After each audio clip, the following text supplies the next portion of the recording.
Nice. Go. Good morning.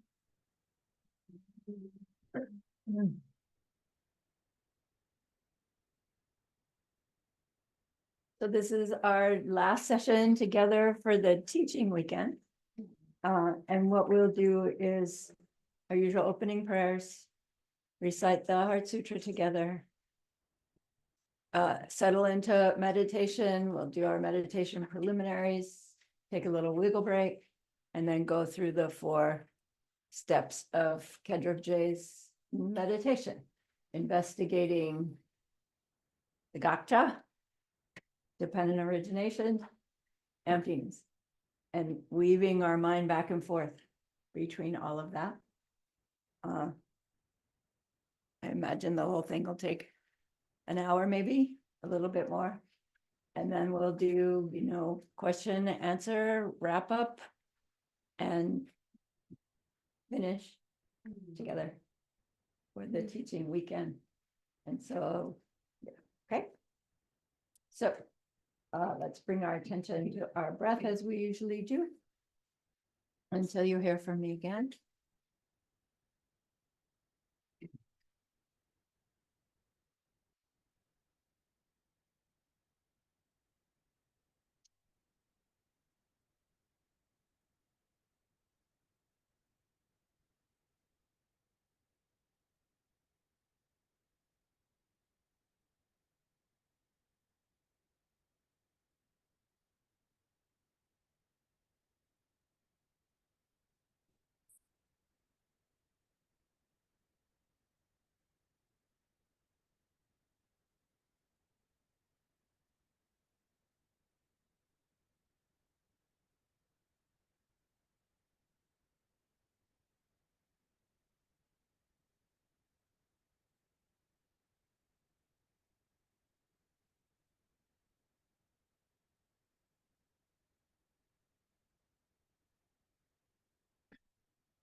Now bring to mind that being who for you is a manifestation of ultimate love, ultimate compassion, ultimate wisdom.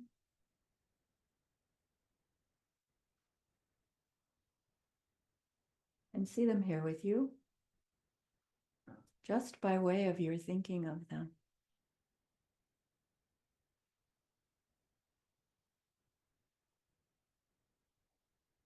They are gazing at you with their unconditional love for you.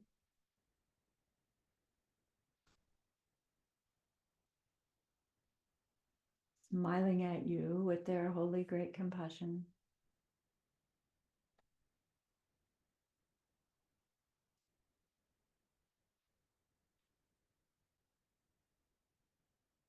Their wisdom radiates from them.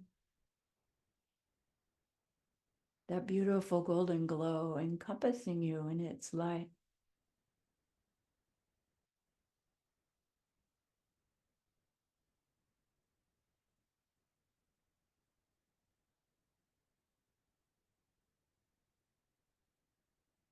It feels so good to just sit here with them.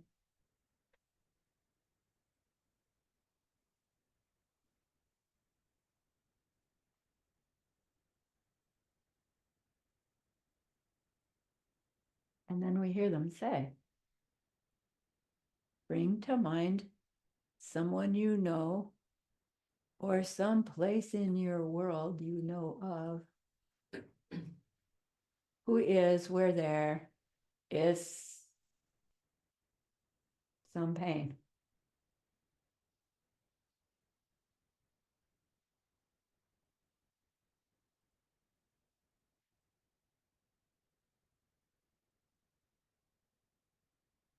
Feel how much you would like to be able to help.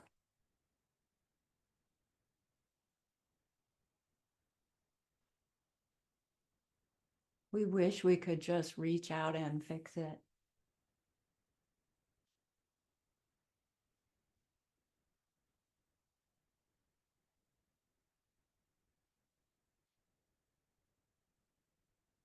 Recognize how the worldly ways we try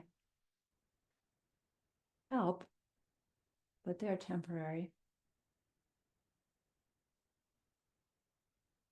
How wonderful it will be when we can also help them in some deep and ultimate way, a way through which they will go on to stop their distress forever, not just that one, but all misunderstanding their world.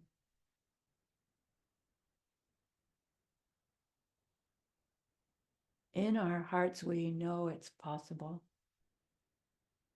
In our hearts, we know all suffering is unnecessary. It's the result of a big mistake. And so grow your wish to stop the mistake into a longing.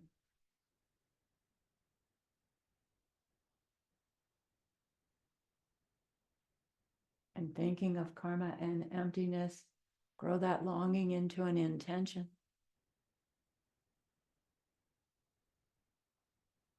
And even a determination.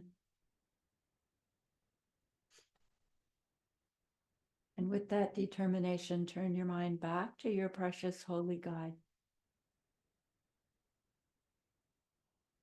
We know they know what we need to know, what we need to learn yet, what we need to do yet, to become one who can help this other, these others, in this deep and ultimate way. And so we ask them, please teach me that. Show me that.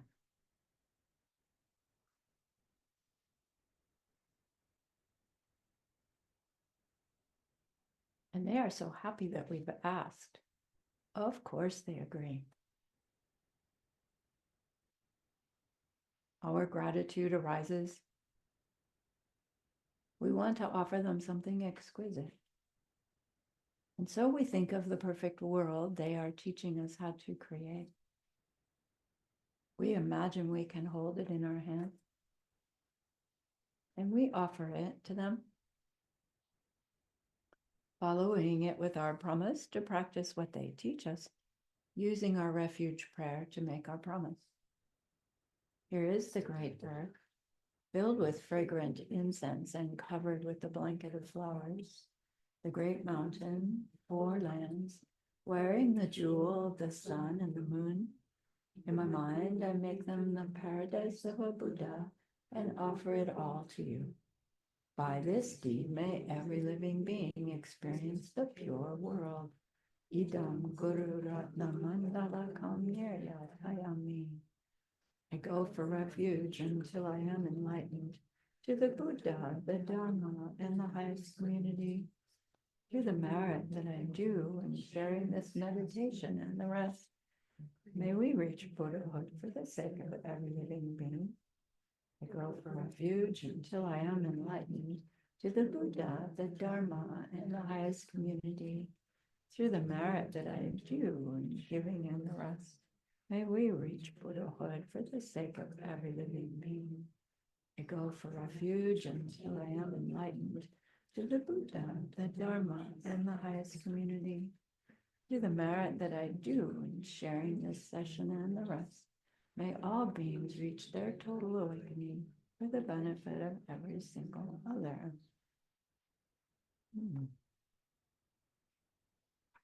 Let's read the sutra together.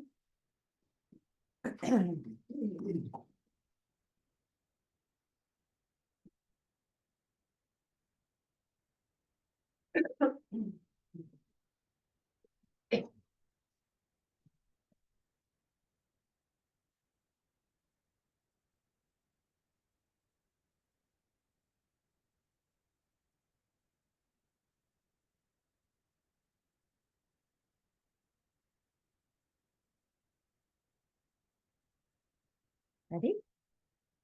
The Exalted One, the Lady of Conquest, the Sutra on the Heart of the Perfection of Wisdom. I bow first to all enlightened beings and to every warrior saint. Once I heard this teaching. The conqueror was staying on Vulture's Peak in the keep of the king. With him was a great gathering of monks and a great gathering of warrior saints. At a certain moment, the conqueror went into deep meditation on the part of the teaching known as the awareness of the profound.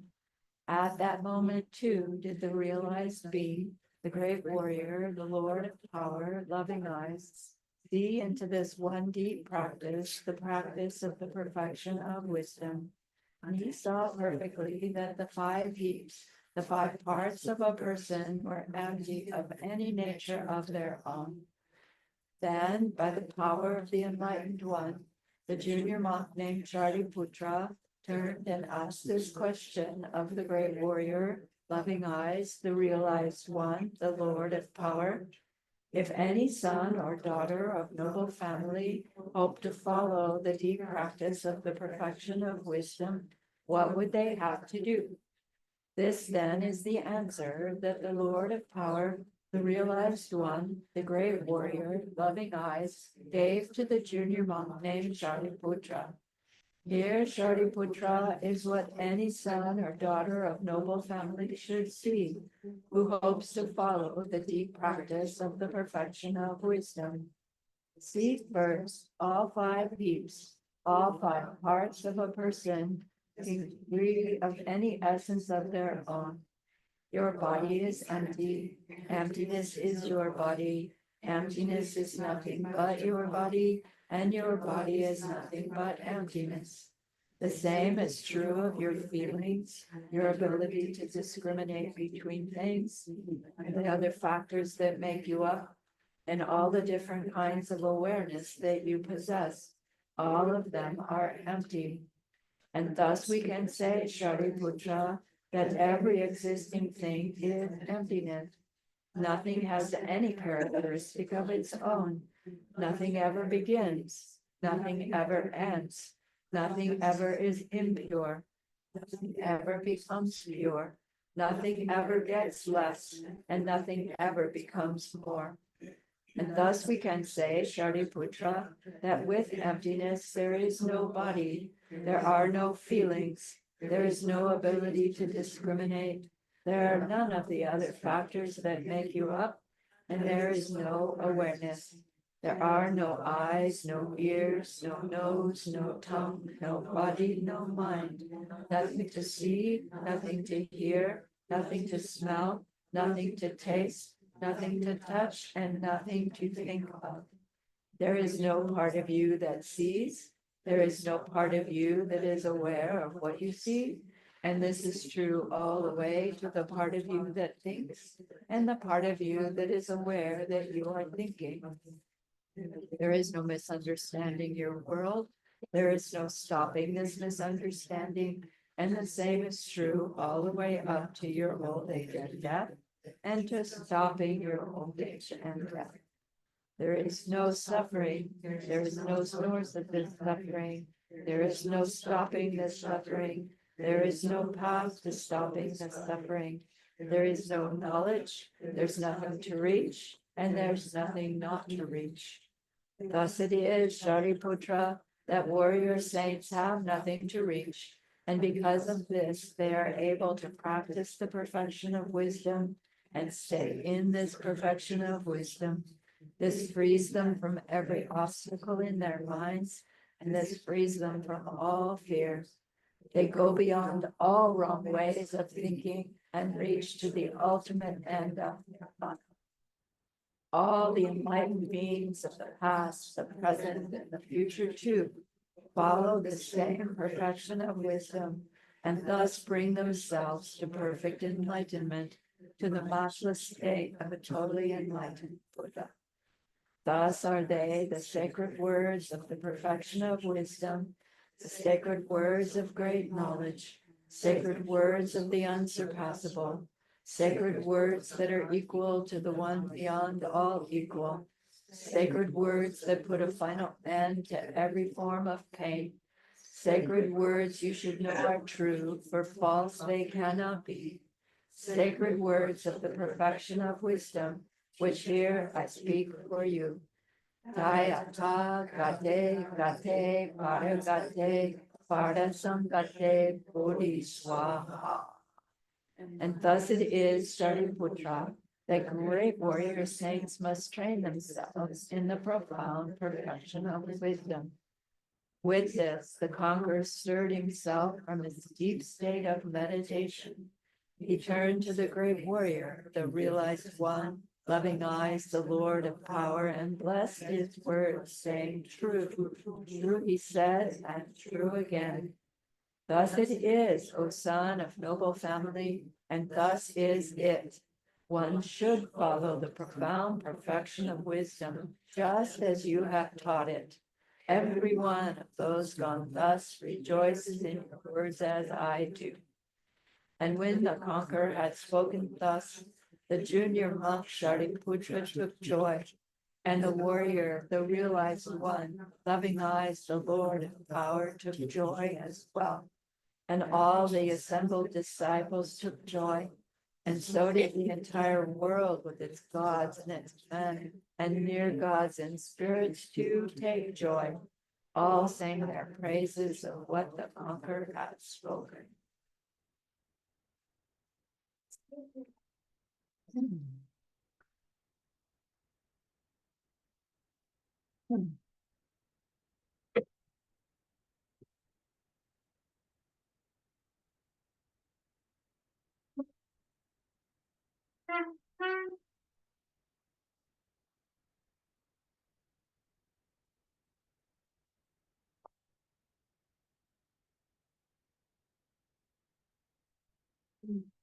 Okay, please get ready to meditate.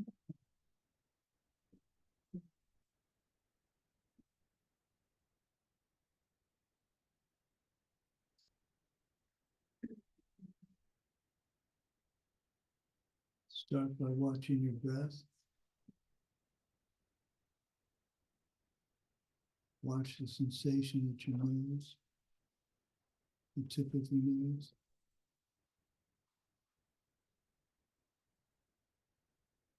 We'll do 10 breaths, okay. Here we go.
Take refuge in the ultimate sense, which is the only thing that can really protect you in your whole life from anything is understanding emptiness, understanding that the things around you come from your own actions and changing your action. That's the only real protection you'll ever have in this life. Take refuge in it.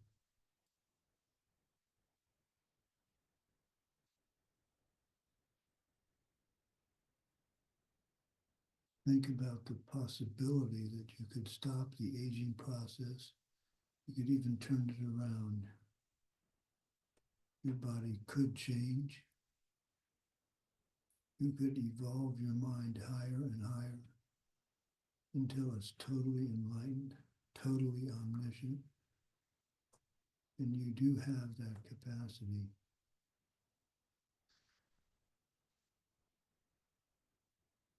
Think seriously about doing that for other people.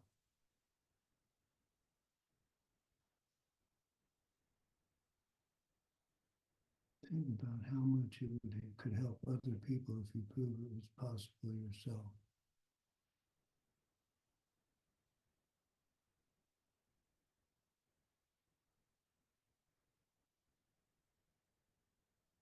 Now ask your Lama to come or some other holy being to come and meditate with you.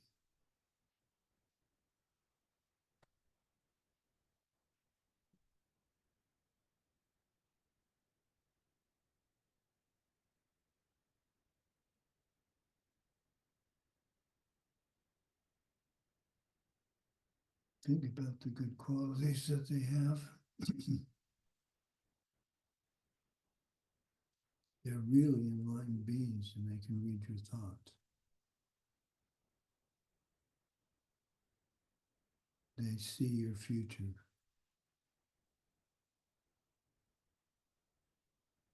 They care more for you than you care for yourself.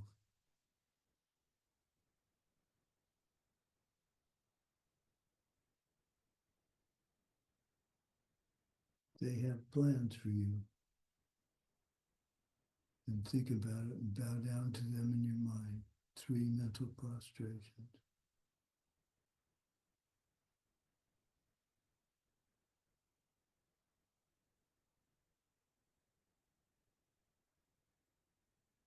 And think about making them an offering.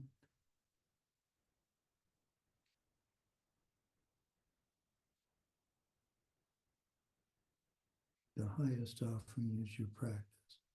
It's a promise to practice what you've learned this weekend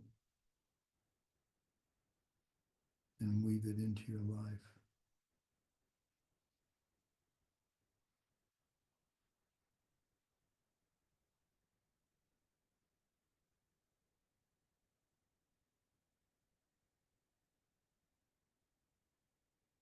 Now think about the most negative thing that happened to you yesterday.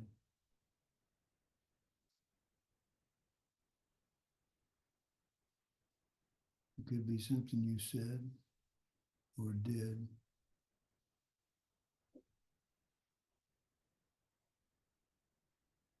It's likely something you thought, but you were smart enough not to say it.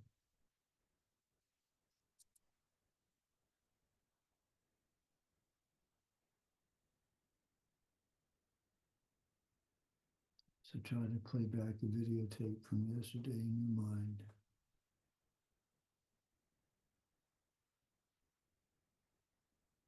Think back to the actual words you were thinking or were about to say.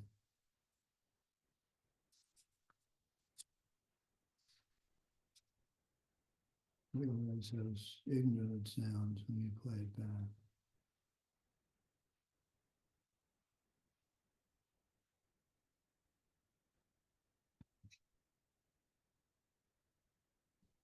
That will help you purify it.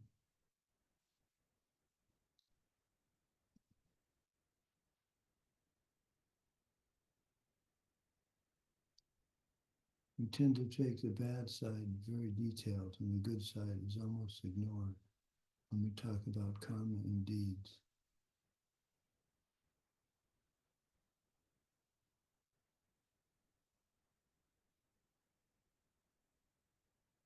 This is a Western thing, a guilt trip thing. It is not correct and it's not accurate.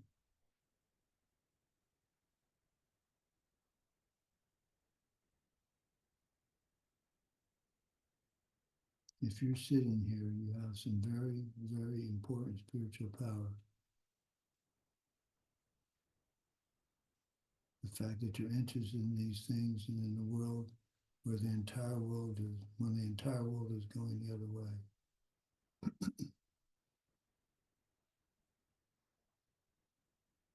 So now play back the tape and look at the good things you did yesterday and be happy.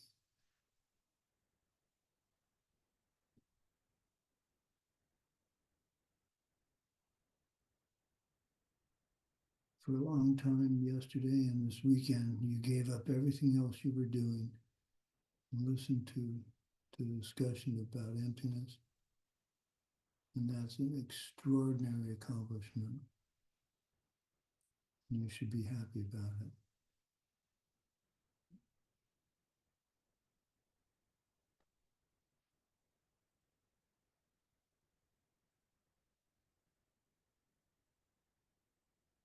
Now imagine you're sitting next to yourself in the coming weeks on a difficult day.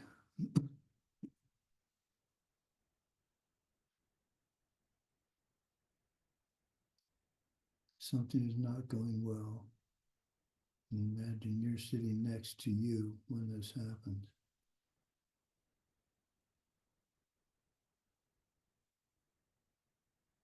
See yourself where you're going to be when this problem arises. See who else is there. What did they say? What did you say in return?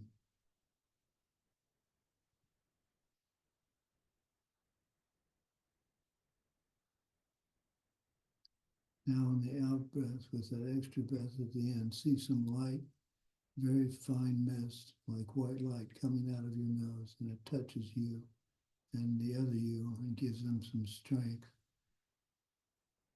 and some peace and some happiness and the inspiration to deal with the problem with wisdom.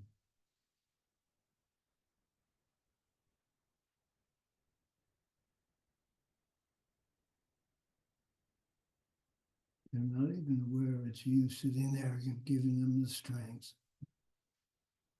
So imagine that you're like their secret angel.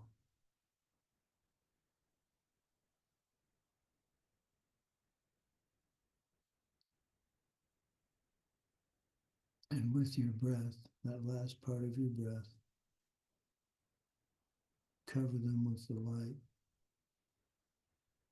It gives them the strength to deal with the problem.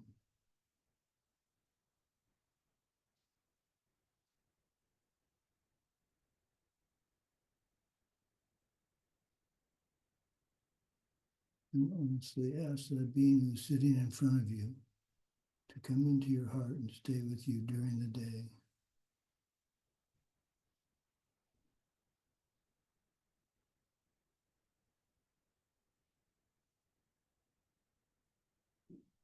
Now dedicate this good karma that you can keep your vows today happily.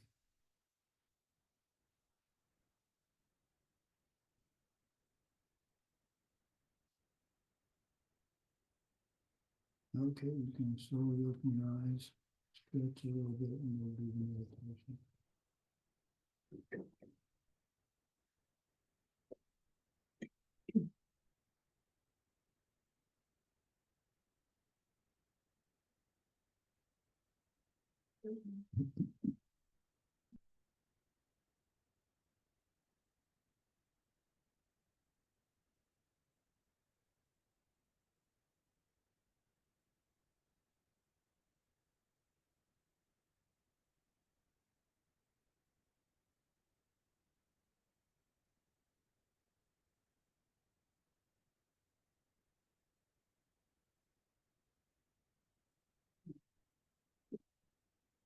Okay, get comfortable so you don't have to move at all for the next 10 minutes or so.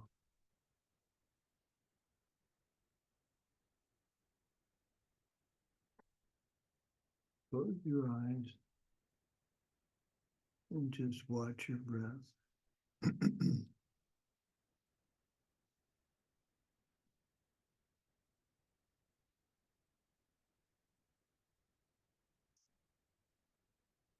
Take refuge in the contents of the book. We studied the Heart Sutra.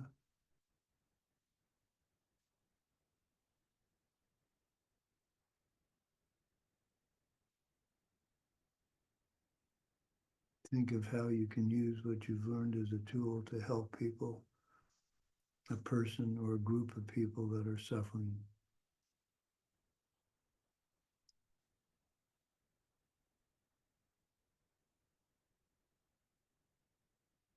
Think clearly what they're suffering from and wish you could achieve happiness so you could help them. Be specific about the problem they have.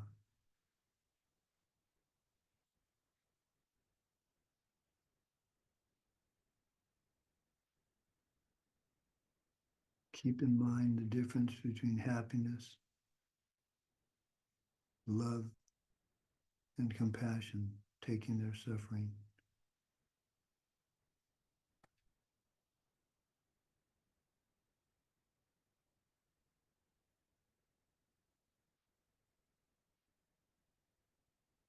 Now, in your mind, swing your eyes from left to right across the room.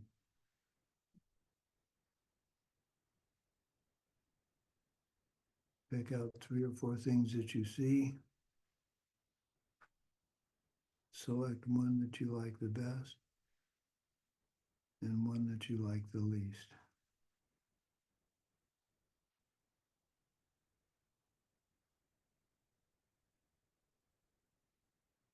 Now look at those 2 things the way you used to look at them.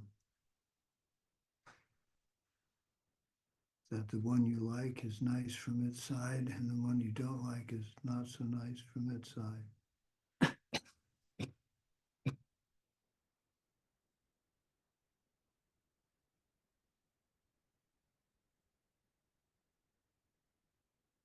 Practice looking at them the way ignorance looks at them. Catch the part of experiencing them that is those qualities in them, with the emphasis on in, self-existently.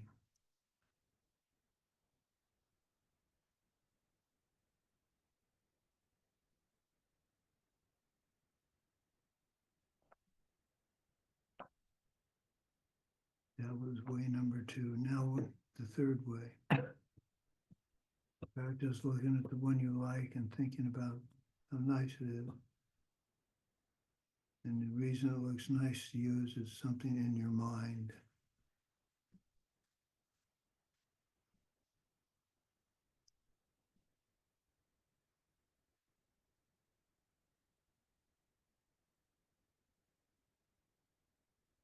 Now slip out to the thing you don't like so much and think about how the reason that it doesn't look so nice to you is that your own mind is making you see it that way.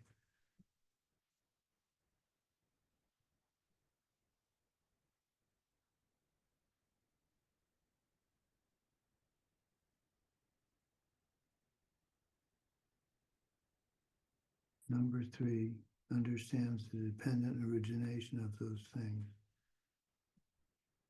Number 3 understands how they come from karma.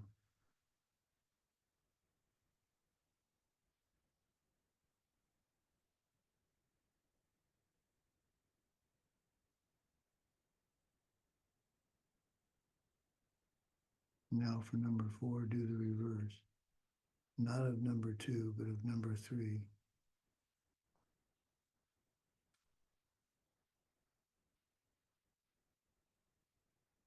The thing that is there from its own side is not there.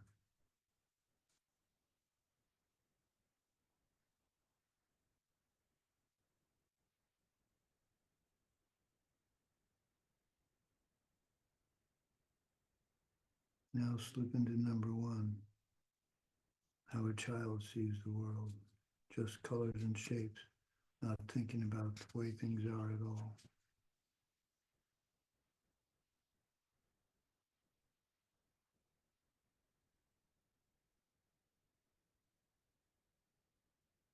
Now slip into number 2.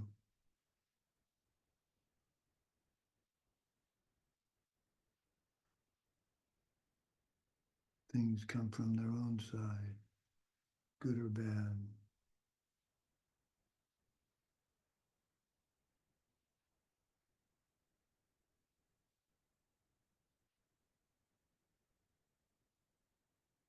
Now slip into number 3, dependent origination.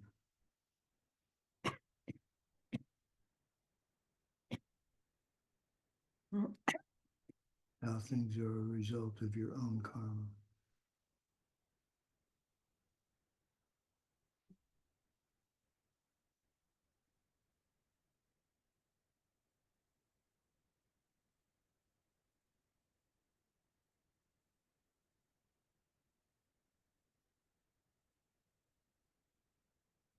Then number 4, it can go off of number 2 or number 3. We'll take it off of number 3 this time.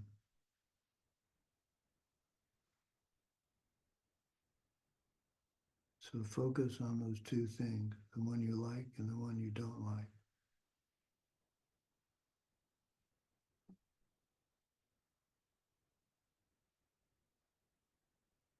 Try to decide whether there's anything so nice about the one that you like, so nice that everyone would like it.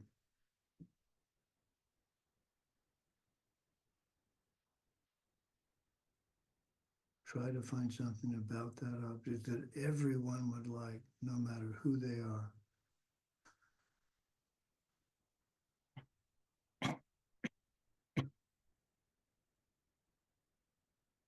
Now go back. It's really subtle. Try to focus again on the thing that you like. Focus on it like number 3.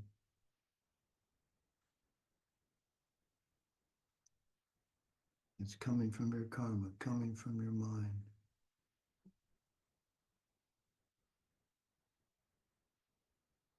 The reason you like it is that your mind is making you see it as something nice.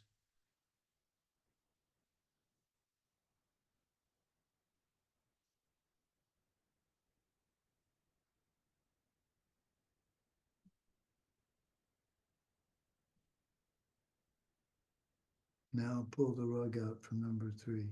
This means to focus on the thing you like, and then very suddenly pull out the thing that you're projecting and see what's left.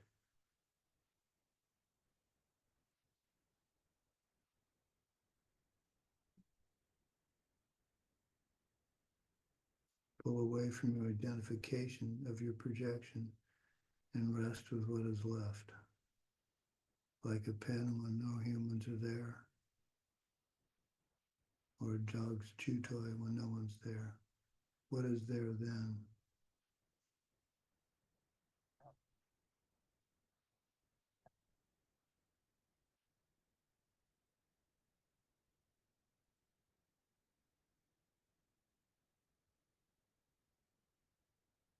Now focus again on the thing you like at number 3. Try to see that the thing you like is something that you're creating, that your mind is creating.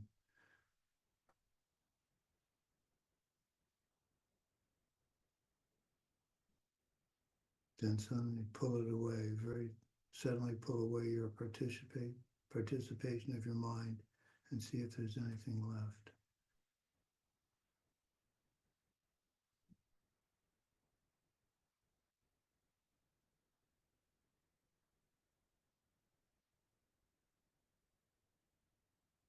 Now go back to number 1. Look at the thing you like and look at the thing you don't like. Don't worry about where they came from.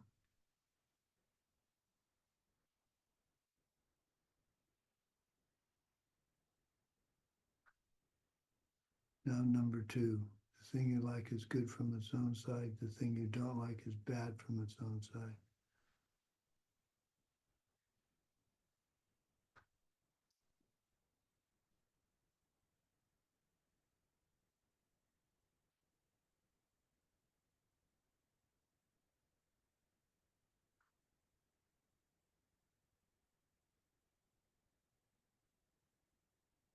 Now number 3. The thing I like must be nice because of my own mind forcing me to see it that way. The thing I don't like must not be nice because it's my mind forcing to see it that way. Why is this? because other people don't see it that way, and they're not crazy.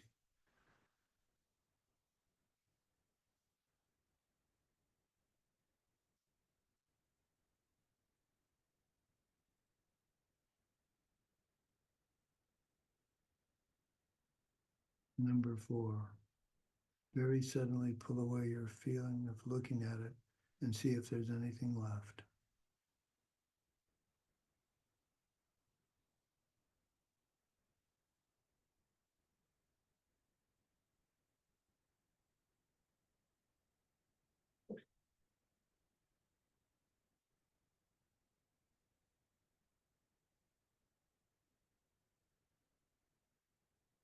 Okay, you can open your eyes.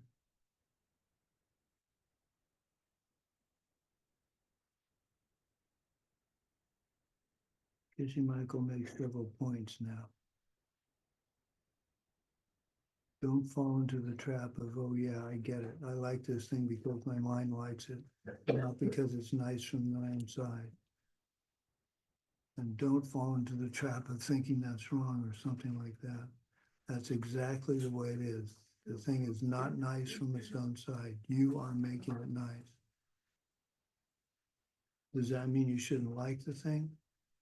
Not at all. You should like the thing because your mind is making you think it's nice. But you should just get into your mind, everything is nice. It doesn't cheapen its value to understand that you're doing it. It makes it even more valuable because you can maintain it. It's your karma ripening. It doesn't make the nice things in the word less real. You know that you're making them up. A piece of pie, piece of berry pie, looks nice because of your past karma, and it doesn't make it unreal when you bite into it. Still tastes good, and paradise is like that. I guess paradise tastes as good. Very, tastes like curry ice cream. Paradise is like this. You have to get used to that too.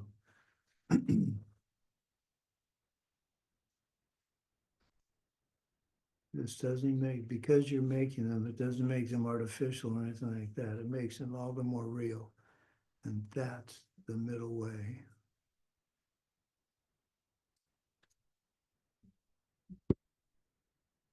Thank you. Ta-da. Ta-da. So let's review.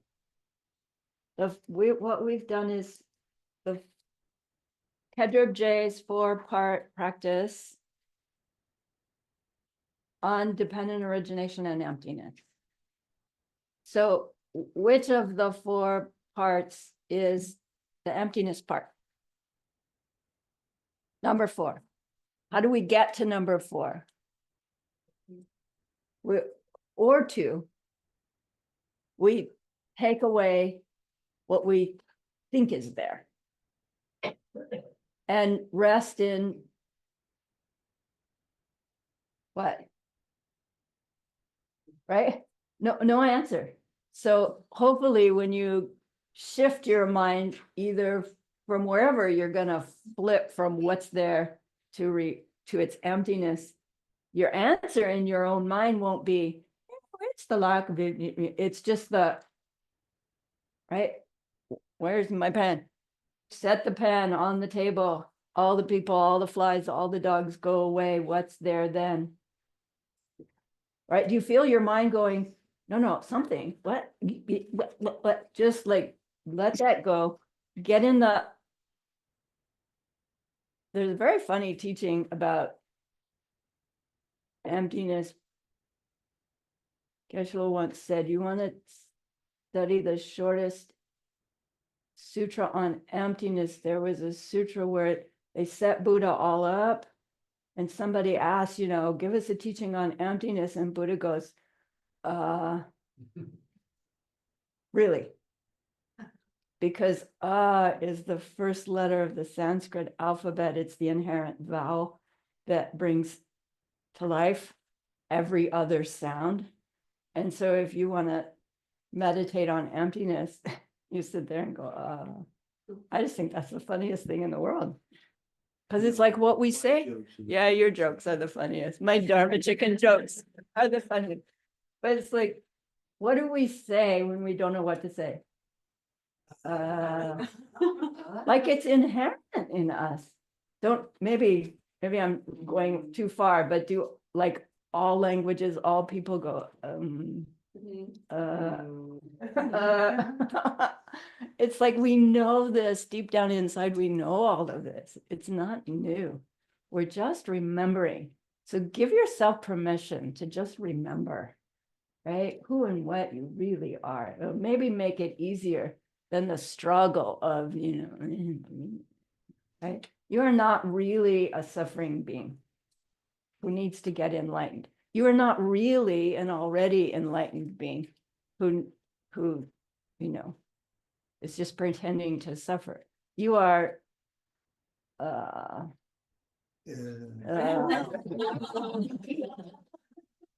so when you go to number 4, and then watch your mind because it won't stay there. And as soon as it pops into trying to explain something, put yourself back into either level 2 or level 3, right? What's popping out of my mind is got some information in it from it. And then you can go, no, it doesn't. And pop right into the, so what is it? And then the mind will start again. So the process of using these 4 steps, we are going, do this, do that, do this, do that. But once you have it, once you're aware of when you're in level 2, oh, that thing in it, from it, then you can very quickly shift from, oh, now I'm seeing it as in it, from it. I'm going to intentionally shift that to no, it must be coming from me. If you need the logic to get there, apply the logic. But you'll get to the point where you can just switch radio stations. Remember the old cars, you push the button? Push the button from in it, from it, which is the way I'm experiencing it, I admit, but change the radio station to no, it has to be results of my mind, unique to me. That's what I use. Unique to me, coming from me. And then that shows me that its own nature is, right? So we can, you've got your buttons of your radio station.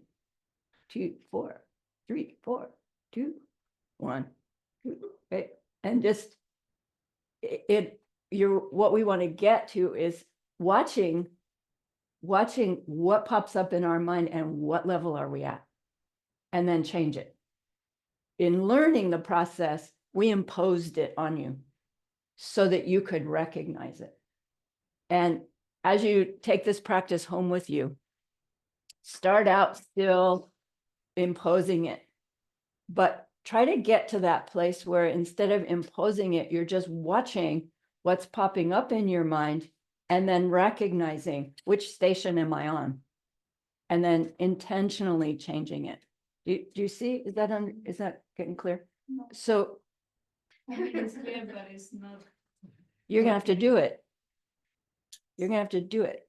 May we ask Saranhi, for a basic example from a day, like I am with the family and something happens and now I get irritated, so it's perhaps step 4, and can we have a real example? Okay, so what I'm talking about changing the radio station is while you're in your meditation session practicing. Okay, not at home. Right. It's not So real life. what you would do is if you have a recurring situation at home, that person continues to push this button, then what you would do is take that situation onto your cushion and you pretend you're in the button has been pushed mode, and you take the time on the cushion to take the different aspects of your experience and take yourself through the 2, 4, 3, 4, 4, 2, 3, 2, 1, 4. As a practice, as a training on your cushion, where in your mind, you can do it perfectly.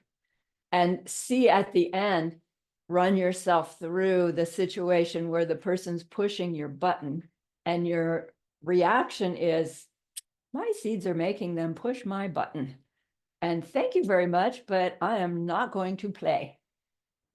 And change your reaction because you've already pretended on your meditation cushion such that in your real life example, you'll be able to do it. The first time, probably not. The first time the button gets pushed, it'll be 10 minutes later, you go, oh, wait, I missed an opportunity. But then the next time it'll come a little bit, right? So it's hard. When you get to the point where this is so familiar, you may find yourself able to change the radio station in the moment of the button push. And I bow at your feet when you get to that point, because it's really, really helpful. But it takes the practice on the cushion to do it. But it's a very practical way to use the time on cushion, is to take real life examples and run yourself through them during your meditation time. So in the fourth, when we take the image, so then we just only, because the reaction is, and then my mind goes. Exactly. So then we should see what's coming up immediately after that. Right. So the question is, each time we get to level 4, where we pull it away and we sit in the,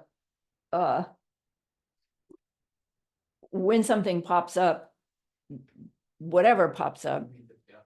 right, you recognize what's popped up and recognize what level is the mind at that point, Yeah. immediately after, right? Technically, we will have lost our meditation object, because what's gonna, Yes. you come into the emptiness of, I was doing St. Francis back there, the out of that emptiness is not likely to pop up St. Francis. It's going to pop up, how's everybody doing? Right. But then I use that to go, well, where'd that come from? To recognize, did that thought, is it got something in it from it? Level 2, my mind seed ripening, level 3, and what's its true nature? Okay. Ideally, what will pop up is the object again. But that's not what pops up in my mind, something else. But you use the something else in the same way. Does that answer your question? It's recognizing. So I got lost. Right. And everything came and then Yeah. fishing. Right. Okay. Now, in my case, when we say in live for remove the projection, then it's nothing. I mean, the image is gone. Right. The because image is gone. There is no Right. nothing that. So I just, like in my case, I was doing the Buddha behind the statue. So then there is no Buddha. It's just a wall that is behind. Like there is nothing. So I don't have this. What you say is just like it just disappears. So I don't have any feeling of anything. It's just poof. It's not there. But then it's not the feeling of emptiness as we are supposed to be thinking of. Put it on there. Put what? The feeling of emptiness? The emptiness on it. Okay. Right. Right. Don't then look at the wall, or look at the wall and go same thing with the wall. That's my projection too. Yeah, but then there is like blank. Right. Blank is emptiness. No, No, it's blank is not empty. I don't know, because emptiness, I don't know, it's for me it's confusing because emptiness doesn't exist. Blank, I think, the if there is not an availability. Object that is there, so if the object just pops out of existence, there is no emptiness also. There's no emptiness. You're right. There's no emptiness of the object. By pulling away your projection, you see that there was nothing in the object. that made it be there. And so you're into the emptiness of the object that was there. We're trying to get into that sense of, Yeah, that's what I'm not understanding. What is the sense? You're Like, looking. I all would- available. I would suggest, yeah, when you pull it away, you're looking at raw data. No, Yeah. because the road that I pull it away also. That's pulled away. For me, that's pulled away also, No. but not for you.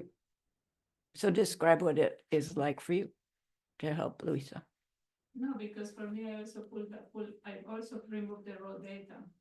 So for me, it's gone. And then because it's gone, there is also no emptiness. So because he's there's no suggesting pull it down to the raw data. That's what you're saying. Yeah, and the raw data is amorphous. You can't really. You can't pin it You down. can't pin it down. There's raw data, but you can't identify it. There's raw data waiting, there's potential, there's raw data waiting to be karmicized. Karmicized, that's a good word. information. For me, it's like raw data is like, because I use glasses, right? So if I remove my glasses, I just see like I don't see a shape. Fuzzy like stuff. Something, it's kind of, that is the analogy that I use. Mhm. But yesterday, when we were talking about this, then I say raw data is also coming from seeds, right? So when I remove my projection, I am removing the whole thing. But then if the whole thing disappears, the emptiness is also gone because the thing is not there. That's my struggle. So then do you fall into nothingness, non-existence? Yeah. Because there's no such thing. I wonder if Okay. maybe, I don't get it. I don't know if this will be helpful, but my mind went to Lamas, Saranhi, you've told the story that one of the things that started you on the path was a piece of jewelry that couldn't have existed where it was. And so my mind went to that, and then, so there was nothing there. There was no jewelry, and then all of a sudden there was a jewelry. And so the nothingness was like there was nothing there, but then all of a sudden the seeds made something be there.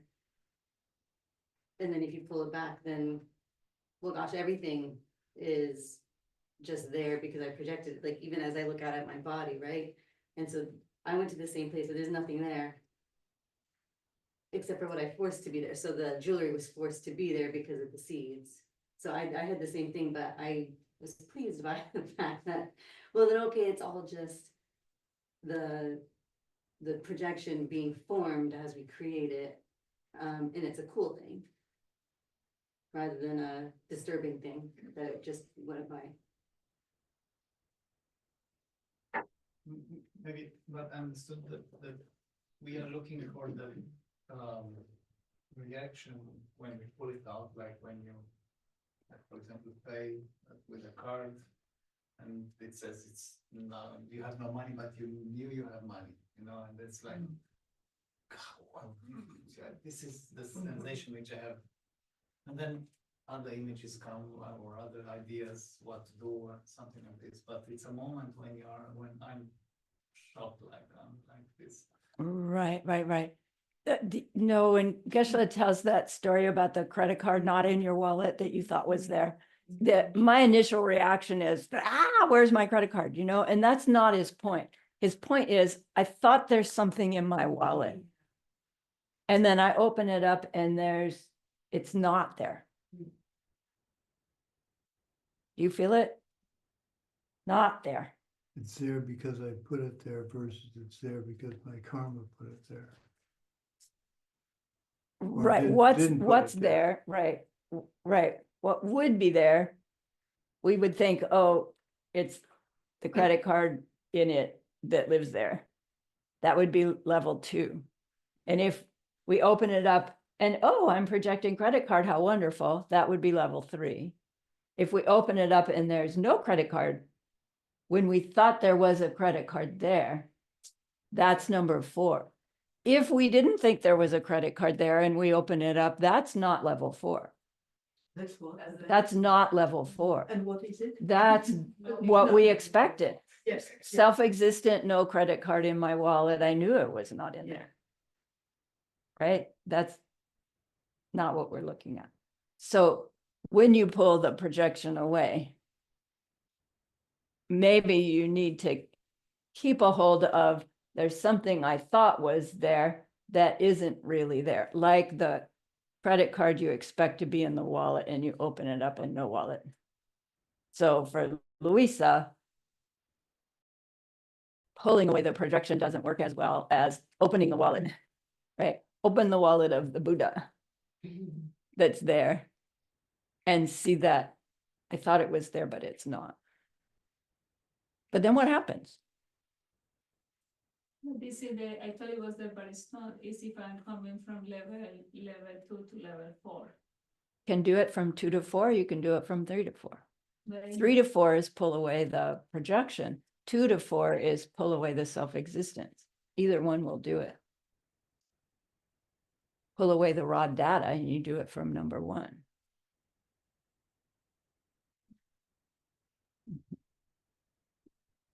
Wouldn't it be also the problem when in level 4 I pull away my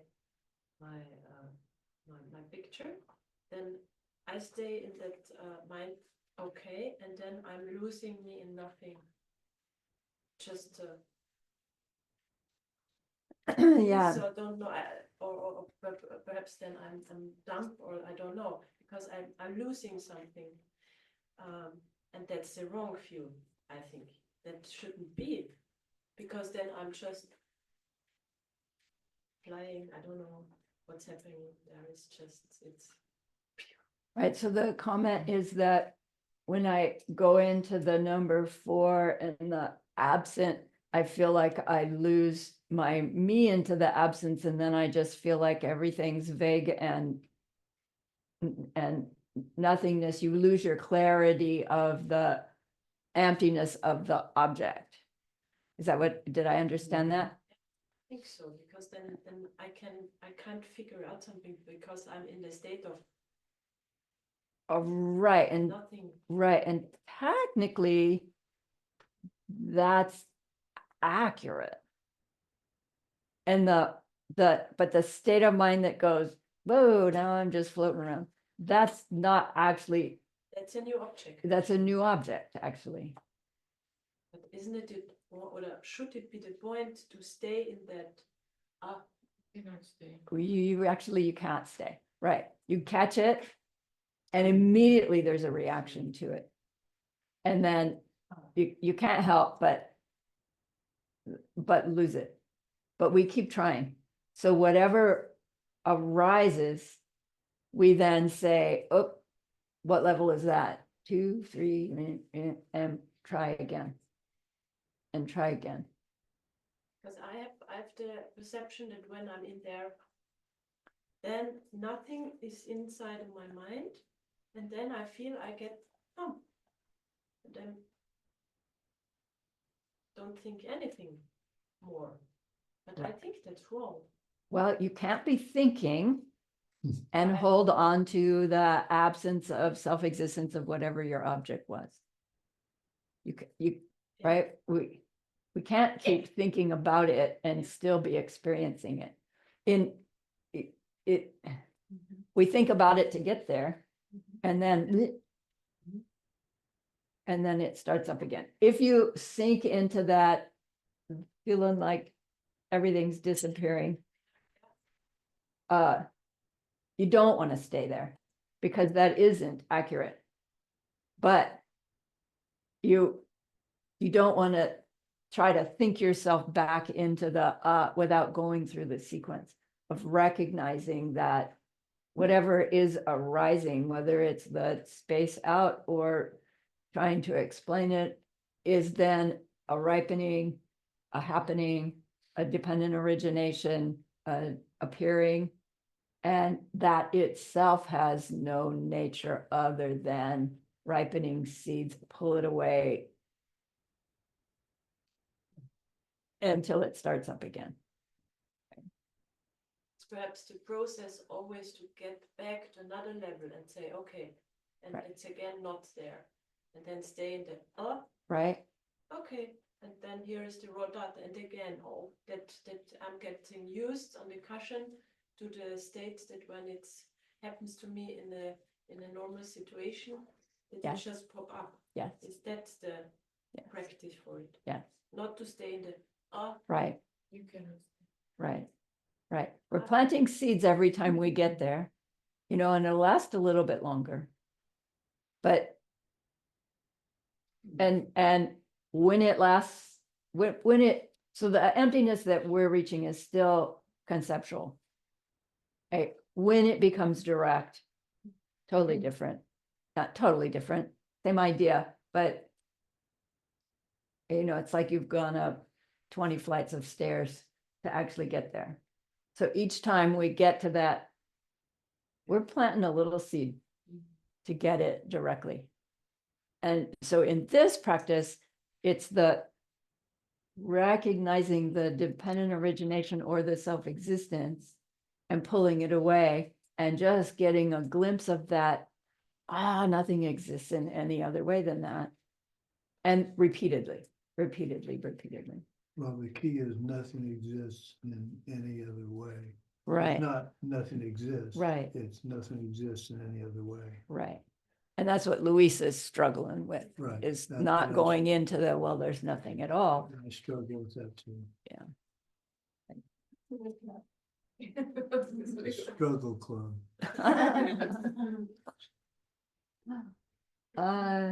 I have one more request. Okay. Dharma, chicken. Oh, Dharma, no, chicken. before that, do we have the Gate music? Can we play the, Lamas. yeah, Yeah, I can do that. let's play that. You And then just I'd like try to to do that. some, then I'd like to do some rejoicing. Okay. Why is it called the Heart Sutra?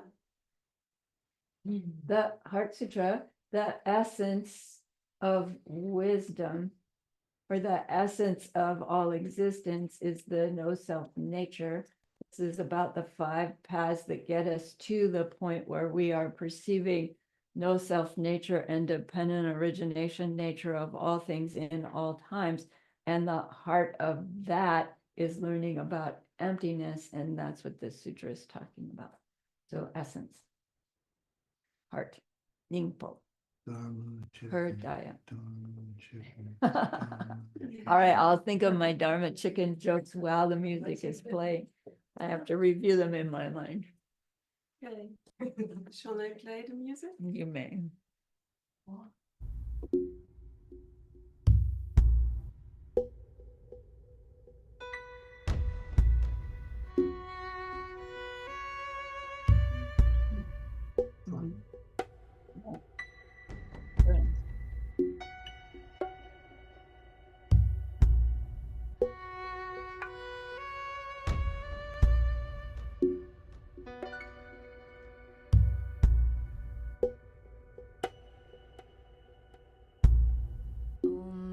Gate, gate,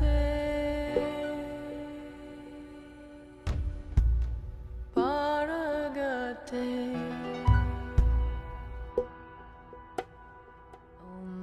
gate, gate, paragate.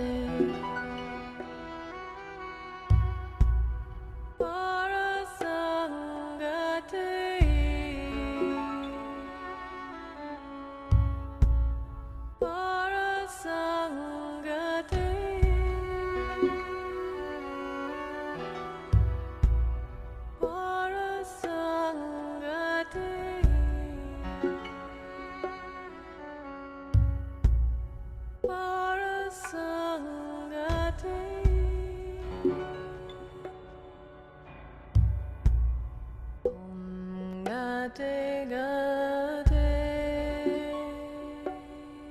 paragate, gate, gate, paragate, parasangate,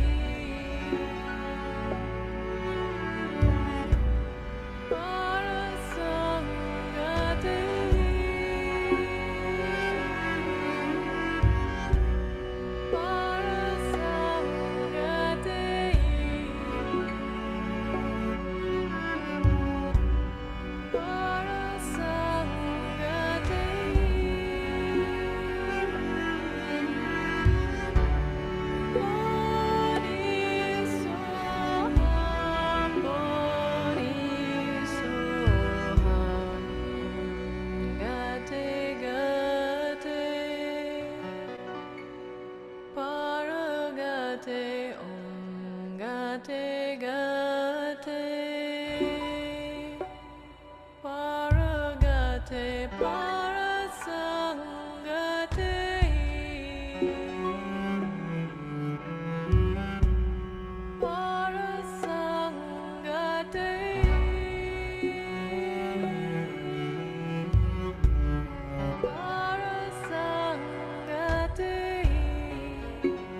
Thank you.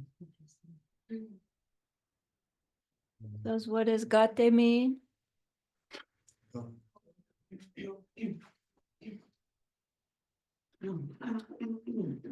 Gone, gone. Paragate? Yeah. Parasangate? Gone all the way. Bodhi? Buddha. Swaha. Gone, gone, gone over, gone all the way over to Buddhahood. May it be so. Path of accumulation, path of preparation, path of seeing, path of habituation, path of no more learning, the start of your career, right? You're meant to be in training. Sweet. I'm not getting out of Dharma chicken jokes. Mm. Okay. Soak. Yeah. So part of our sessions in long retreat is this section where you're making offerings to the lamas. And, I got to thinking, your lamas are omniscient beings. They see everything, they know everything, they have everything. What in the world do you offer to a holy being? How do you offer them anything different? So unbelievable to my own mind.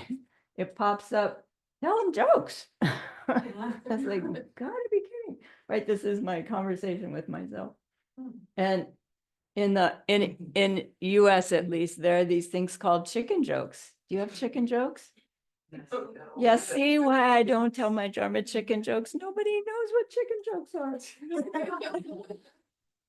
And I don't know what chicken jokes are. They're just these stupid jokes, why did the chicken cross the road? Why did the chicken do that? And they're just dumb answers, right? Anyway, so here, this is what popped into my mind. To offer poor, Geshe Michael is this chicken joke, why did the Dharma chicken cross the road? To get to the other side. Chicken jokes, Natty, I love you. What did she say when she got there? Gate.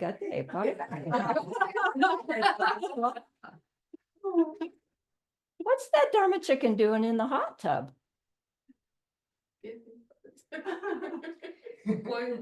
She's offering a nice long soak. Soak, TSOK, is the offering practice that you do, that, new moon, etc. She's offering a nice long soak. The Dharma chicken, she made her progress really, really rapidly. And I had a chance once to interview her. And so, we're talking, she's telling me her story, and she says, there's one state in the United States that I will not go. Kentucky. Got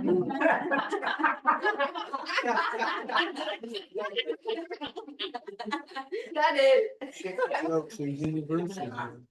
I don't understand. Thanks to the Kentucky Fried Chicken. Yeah, but Okay.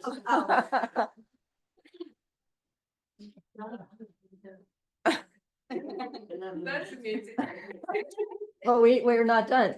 So I asked her, how did you make such rapid progress? And she said, oh, very early on, I took laying hen vows and I kept them impeccably.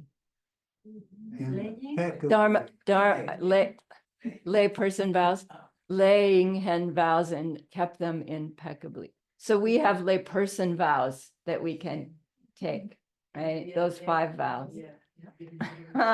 See, okay, that one maybe died. not. I kept I got laying hen vows and I kept them impeccably. And you can do the same. No, you're done with chickens.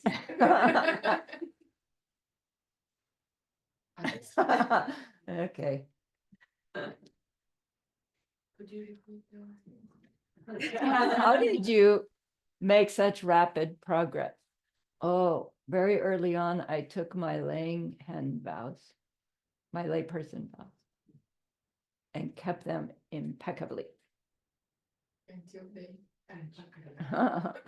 So the layperson vows are, I will avoid killing a human or human fetus. I will avoid stealing anything of value. I will avoid sexual misconduct. I will avoid telling a lie about the profound. I will avoid intoxicating my mind with anything. So you've got to remember the context of when the chicken jokes came into being. She was on a platform with all the other retreaters, about 30 other people. I'm walking up the hill with Geshe-la after we did some translation, and I see this young lady who I couldn't identify right away because she wasn't wearing white, with a microphone working the crowd. Now, I'd never seen my lovely wife with a microphone working the crowd, so I thought, who could that be? Then I heard the first Dharma chicken joke, and the rest is comedic history. And you fell in love. Again,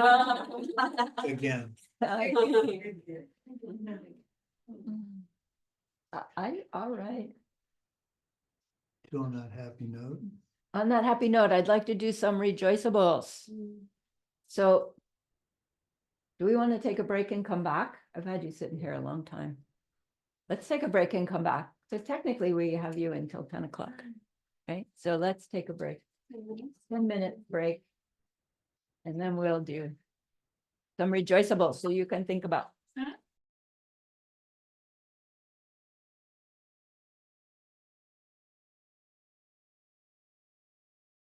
Should we record the rejoicing? Let's record the rejoicing. It does, what, is it okay with everyone that we record your rejoiceables?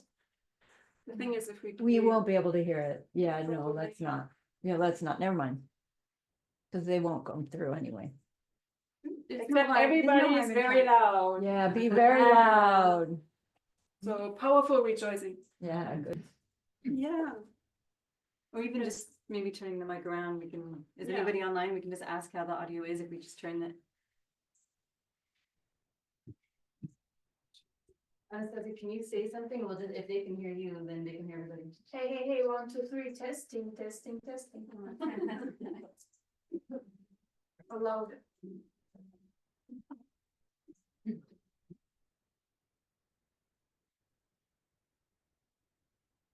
We tried. Oh, yes, Yes. they said yes. They said yes. All right, good. Good, good, good. I rejoice.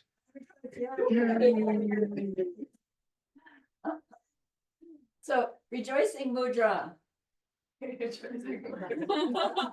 fun one. Yeah. So I have so many in my heart, but I will start. So I'm rejoicing that when we came, the nuns asked, can we meet us? And they shared with us that their motivation in having different groups come here is to contribute to the bringing the world together in peace. So that was on my mind also, and there it was manifesting, and I'm rejoicing that we have contributed to their goal by being here. So yay.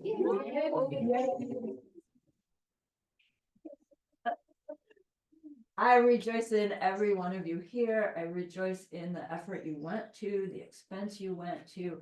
I rejoice in your great seeds that you were even attracted to trying. And so yay for that as well. I guess for good measure, I do a third one, which is I'm really, really rejoicing in how smoothly it went. It maybe didn't seem smooth, but compared to others that I've been at and been involved with, very smooth. Thank you, tech team. Thank you, organizers. You really did a great job. So yay.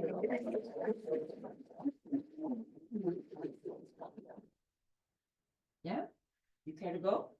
Well, you covered most, but I was going to rejoice Well, about. you can rejoice in that as well. I rejoice that the facilities were so nice and so convenient, so easy to use. The food was wonderful. The service was very cheerful. I really appreciated the joy it looked like the cooks and everybody that's helped us had. I rejoice that Joanna came up with this idea, and Pia and everybody that made it happen. And I rejoice in your generosity to get us here. And that generosity is now going to come back to you many-fold. What else? I rejoice in Christian helping me, so being so available to help me. And finally, I rejoice in all of you being so concerned about my health and watching out for me. I really appreciate that. So we can move on. So in your rejoicings, what I would love to hear is like some thing you caught, some little piece of wisdom, maybe big piece of wisdom that caught your heart. So that we can all rejoice in the shift that we've created in our world by the shift in our own seeds that we got during this process. So if you care to share on that level, feel free. It's a safe place for you to do so. No pressure. Who's brave enough? Any rejoiceable is fine, but if you happen to care to share, I recognize Bob. Okay, please, Russ. Yeah, so I really much rejoice when you shared, if we are kind to the world will be kind to us. Even the traffic can be kind to me. And it applies like whatever, in any area of the world, I do something good, it will be back kind to me. So it's not just the traffic, but at work, with my suppliers, with my colleagues, with my family, with all the areas, not just the traffic. Right. So, and I really have the goosebumps. So Yay. if I just become more and more kinder, Right. so everything will just shift. Right. Yay. What else? Gabriella. I would like to rejoice one phrase which just catch my heart. You said, last one gives to the many.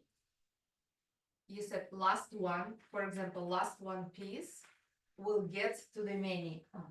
Yeah, and for me, every meditation when we have to remind ourselves on one quality of the teacher, for me it was word brave, and it was open my heart how brave you are to travel around the world. How brave Joanna, Pia, and all the team, just to be responsible for what we have here.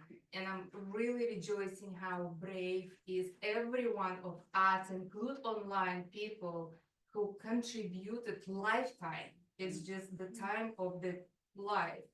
And right now it's showing to me how last one gets to many. And this is huge rejoicable. Thank you so much. I'm rejoicing all the time.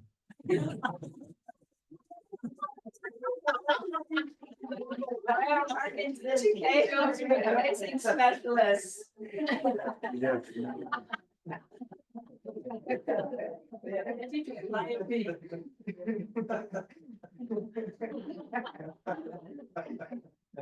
It's a gift. What else?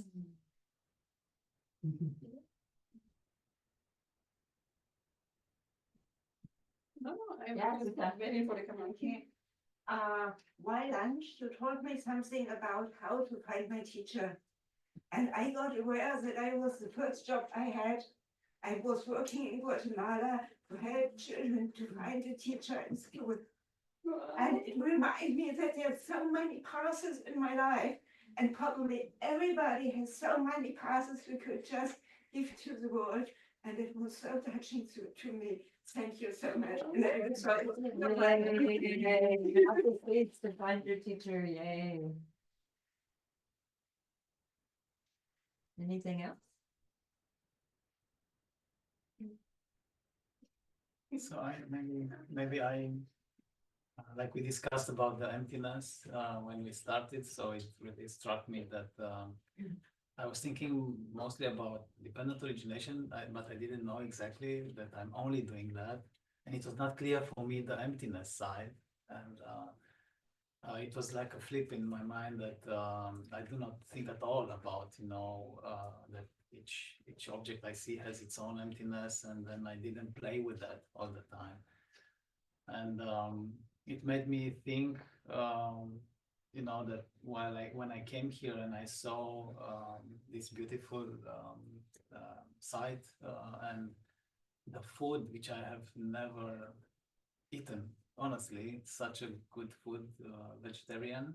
I ate a lot, but not this kind of. And at the beginning, it was in my mind that, wow, but then why? And then I was so happy that I had this, that where it's coming from, this all of this. And then it's such a good feeling that when you think like it's coming like this, that we actually made something to see that. Yeah. Yeah. So this all this beauty, and then like you said that everything went so smooth. This is what I felt, and thank you, Joanna, for having this idea and inviting you. Yeah. So I was thinking how did this happen? That everything happened smoothly, and then we are all here without obstacles. Yeah.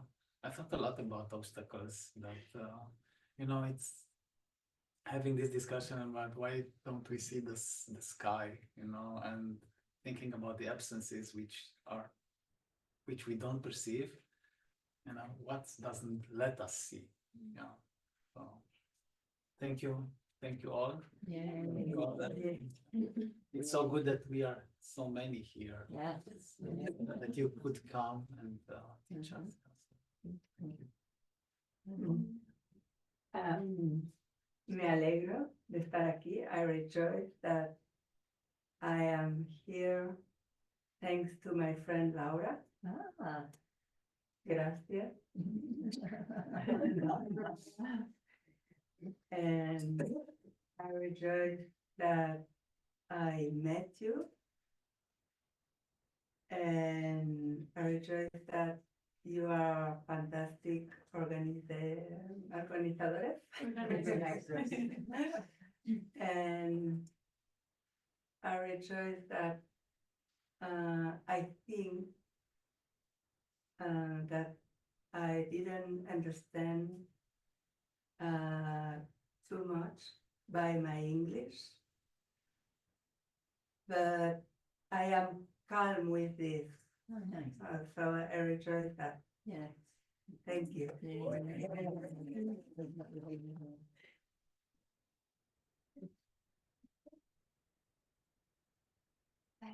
Thank you. First of all, thank you for your teaching. Please stay. And that all the organization is so fine, and I'm rejoicing that we, the group, brought the rain to Barcelona because it wasn't raining for a long time, and now it's raining smoothly, so the nature will grow. Yeah, and personally, I like to thank my husband, who just said, yeah, please go. And anyway, it's your birthday. Do what you want. It was your birthday. Thank you. So who is actually leaving today? What was you? So sorry. Are any of you medicine Buddha practitioners who have not been to Diamond Mountain? Right. No. I made the retreat.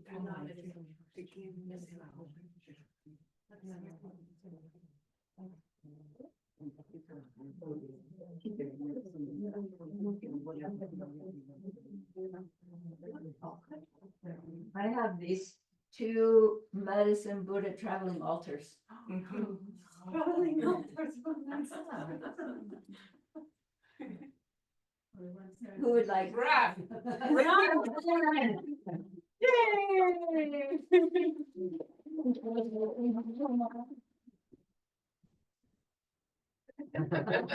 Don't be shy, go for it. Be brave. Yeah. Yeah, and Peter, come on, that'd be great. Sorry, I only have two. And then lastly, of those who are leaving, if you care to leave an offering for the chef or for Rosario, or the nuns, you're welcome to leave with Joanna and we'll add it to what we collect at the end of the week. To show our thanks to them. Can I add one rejoicable? Yes, please. So rejoicing is not my strength. And I am not like I'm very mental. So for me, my rejoicable is the meditation, like to try to crack the meaning of what we are trying to do here. That is really understand where things are coming from and then how to apply that in our lives. So for me, this is the biggest rejoicable, to be able to be guided by you who have the experience and the wisdom, and not go, I don't know, into different directions if we will be alone trying to do this by ourselves. So I rejoice in having you as our teachers, that you are traveling here, and that you are really, with all the love and compassion and patience with all the questions, bring us to crack the essence of the sutra that we are able to apply in our lives. So That's thank good. you very much. Okay, another. It's what was striking me extra with all the angels here, and the conciseness of the sutra that has everything in it. That we're at a time where we've got angels around us. Like it feels imminent that all beings would experience all beings as completely enlightened, because it's so short and we all got together for this. It just feels imminent. Right, I like that. Yeah. Okay. Okay, last one. I rejoice in many, many signs that we can change the world in what we have seen. For example, yesterday we just went to the supermarket and it started to rain, and there was an elderly lady with a trolley, and she was standing there and trying to find, I think, an umbrella or something, but she was kind of crushing in her bag. And then there was a young man, maybe 17, 18, maybe even younger, and he came up and he's just holding the umbrella over her and just waiting patiently until she's done. And it was so beautiful to see all those little signs. There's so many goodness, and we just have to look around, and it's getting more. And I also want to rejoice in Pia's dad. So she has told me many, many beautiful stories about her family and about the generosity of her parents and the love that they gave to everybody. So may I share one story, please? So that we can rejoice in all his good deeds, so that he's feeling well and comfortable, because that's what he needs right now. Yeah, great. So he once came to the garden, and someone was trying to steal from the hanging of the laundry a trouser. He was like, "What are you doing there?" And he was like, "I need a trouser." It was a homeless person. And then he was like, "Yeah, take the trouser and come in, let's have breakfast." And there's so many of those beautiful stories, and I really rejoice in your dad's fantastic bodhisattva attitude, and may he always be well and find the support and every resource that he needs in this difficult time. Nice, very nice. Okay. So I'm sorry, one because Oh, yay. yes, the Heart Sutra, in my perception, is a heart-to-heart transmission more than I can understand mentally. So I want to thank those beings from once they spoken this, and the lineage holder who transmit this in these times through your words to us. And I will trust in this. Yes. And you are now all lineage holders. And you can take this sutra and read it in the park to the birds. Really, really. And so I suggest that for a while, you decide how long. Recite the sutra every day. Just read it. You know, if you're inspired to memorize it, that's great. In Tibetan. But use it for a little while. And, you know, if you're inspired, do the meditations as well. Like, give yourself an assignment. I'll do it for a month. And see, you'll be able to gather the momentum of this retreat in that way. You know, we don't give a commitment at all, but up to you. How you You'll want to use find it. that if you memorize it or just read it through that long, you'll find that parts of it pop up during the day. Yeah. And you go, oh, there is no body. Oh, that's right. Yeah. So I really, really encourage memorizing it. You won't keep it after a couple months. You probably won't have it still memorized, but the effort to try and memorize it really helped me to understand it. And you do just one stanza at a time. Yeah. So for those who want to give themselves task to memorize it in Tibetan, Okay. Anastasia organized a Tibetan from a Tibetan speaker, you know, The cadence of it. a recording of the Heart Sutra. So thanks to Anastasia And thanks to Roxana. and Roxana. Oh, sorry. I just like to mention that it's from Kelsandra. It is the teacher, Tibetan teacher that is living in Kyoto. Like Geshe-la always mentions that has the perfect accent. Pronunciation. So Anastasia is going to share that audio in our group. So everybody who wants to have the perfect Tibetan pronunciation, now please be invited to do it. Send me one. Yes, I sent you to. And the group asked if we may share a Sutra song. Yes. May we be allowed to share Lama Christie's Sure. and Geshe Micah's recording? So you will find that in the group too. This is a small- Okay. Thank you. All right. So lastly, a group picture. Yes. Can we do a group picture? Yeah.